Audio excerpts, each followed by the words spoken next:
sounds like N'Kosi Perry wasn't. N'Kosi Perry is the gentleman's name. Wasn't lights out, but let's say a solid B. Jaron Williams could have thrown like 3 picks and missed some throws, so maybe he was more in the C range. And then Tate Martell was like what, like a D minus? I mean, I would say, like Kosi was probably a BB minus. I'd probably, give B minus, C plus for Jaron. Like a little bit behind Kosi, but not far. Tate Martell was an F. Full stop. Like it just wasn't. I mean, it wasn't good enough. Yeah, it wasn't good enough. He was. I mean, not only did he put the ball in harm's way a couple of times, he succeeded in turning the ball over. It just, yeah. I mean, and I'm not going to write the guy off. I'm not going to say, he's.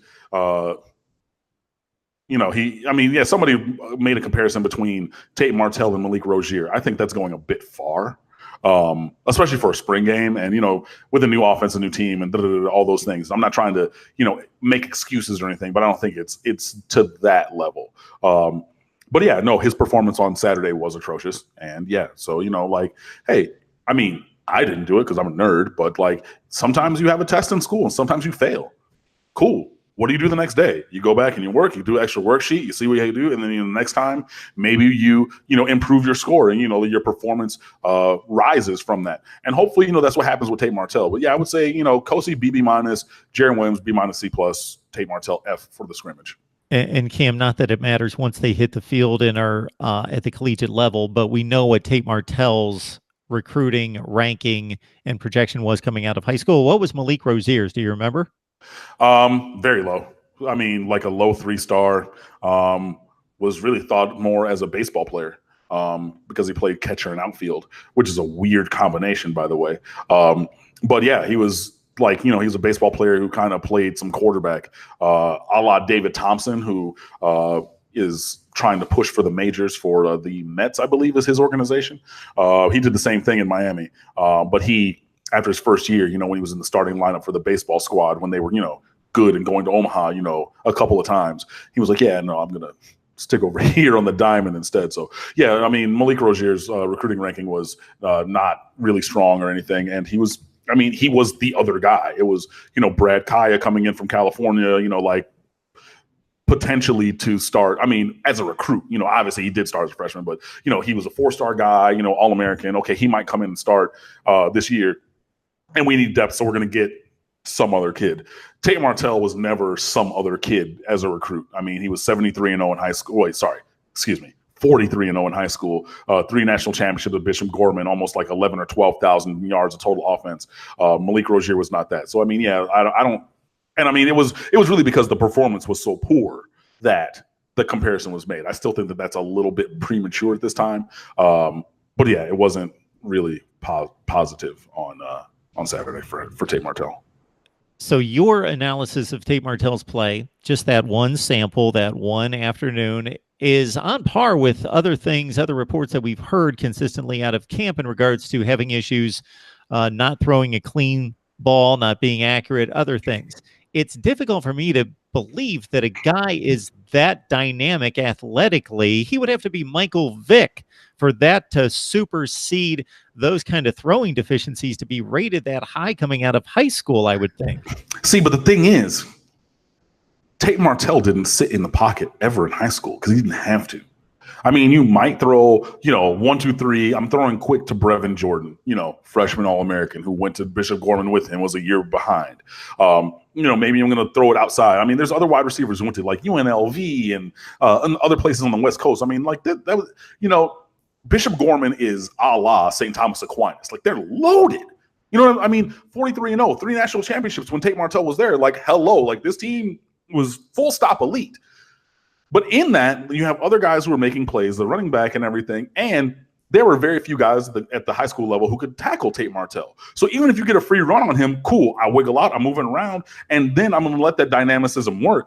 He didn't have to stick in the pocket and pick apart a defense. He didn't have to be surgical like that because he had the ability to do what he wanted to do. When you do what you want when you're popping.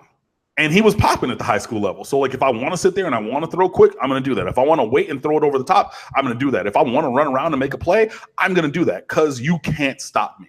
But at this level, Tate Martell has to fit within the box somewhat because there are guys who are athletic enough to stop him. There are schemes athletic enough to curtail his running around.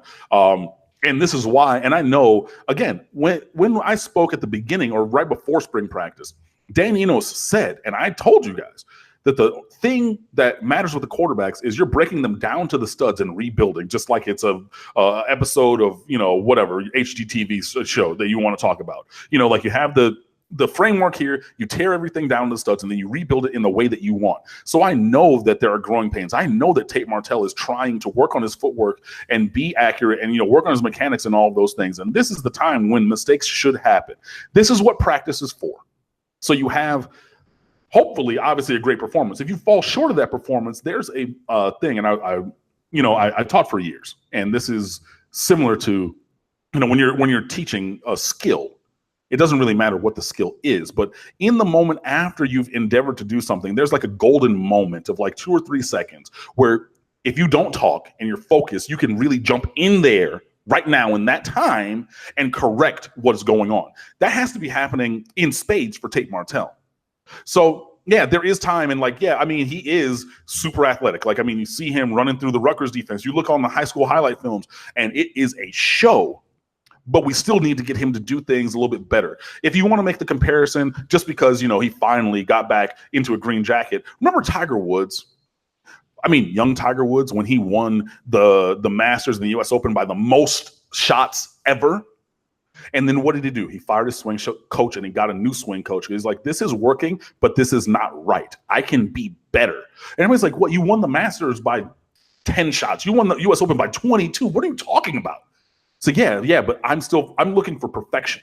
I'm not looking for good. So it's the same kind of a thing where Tate Martell was able to get by, and he was very, very good in one way, but there are demonstrable ways that he can do his job, in air quotations, because, NCAA, won't let the kids get paid, but he can do what he needs to do for the team more effectively. And that's really what Dan Enos is trying to do for him and all these quarterbacks, to build them up in the right and proper way. Do we see, according to Cuban Canes, and I've heard this question from a number of people, Cam, is there a possibility that Tate Martell, and you've addressed this to a certain extent, but the player that's being brought to mind is the former BYU quarterback, Taysom Hill, who is now the relief for Drew Brees in those set packages for the New Orleans Saints? Yeah, that's a piece that our guy Justin DeTavio wrote this week, evaluating how, if Tate Martell is not the starting quarterback, envisioning a Taysom Hill-like package for him here at Miami. And obviously, you have to feel the game and everything. You don't really want to rotate quarterbacks, but if you have a dynamic player, an athletic player where you can utilize and leverage that athleticism to your advantage, then you should do that.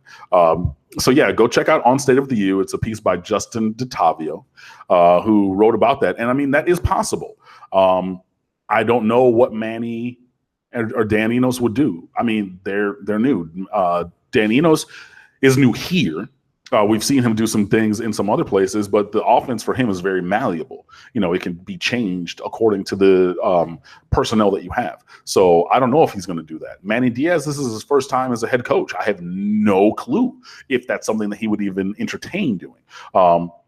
Does Tate Martell have the athleticism and fit the athletic profile to be that Taysom Hill kind of Cordell Stewart, slash role, when he was in Pittsburgh with the Steelers with Taysom Hill for the Saints? Is that possible or potentially possible? Yes, it absolutely is. I think that, and Justin, he wrote a piece and he really detailed the ways in which that is potentially possible. It remains to be seen. Obviously, if Tate Martell is starting, then you're not going to have a special package of that nature, because he's your starting quarterback and you can't have your starting quarterback out there catching passes down the seam or anything like that. I remember that one time, Robert Griffin, when he was at Baylor, they ran a half toss and then they sent him down the middle of the field for a pass. And he got blasted by a safety. And I'm like, what are you doing? No, that's supposed to be a toss. And you go towards the sideline so you can step out of bounds, not past the middle backer and between two high safeties. What are you doing? So we're not going to do that with Tate Martell, especially if he's starting. But I mean, if he's not starting, then, you have to look at the players that you have on the team and find ways to get them the ball and, be successful on offense. And if that is one way, then fine.